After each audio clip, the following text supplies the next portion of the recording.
ప్రభుత్వ అనుమతులు లేకుండా ఎవరైనా ఇసుకను అక్రమంగా రవాణా చేస్తే చర్యలు తప్పవని తహసీల్దార్ గోవర్ధన్ హెచ్చరించారు. సిద్దిపేట జిల్లా దుబ్బాక నియోజకవర్గంలోని మెరుదొడ్డి మండల కేంద్రంలో ఏర్పాటు చేసిన మీడియా సమావేశంలో ఆయన మాట్లాడారు.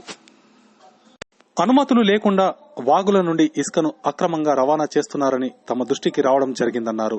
ఇసుకను అక్రమంగా రవాణా చేసిన ఎక్కడైనా డంపు చేసిన చర్యలు తీసుకోవడం జరుగుతుందని తెలిపారు. అనుమతులు లేకుండా ఎవరైనా ఇసుకను రవాణా చేస్తే మండల ప్రజలు తమ దృష్టికి తీసుకురావాలని కోరారు. తప్పనిసరిగా అనుమతులు పొందిన తర్వాతే ఇసుక రవాణా చేయాలని సూచించారు.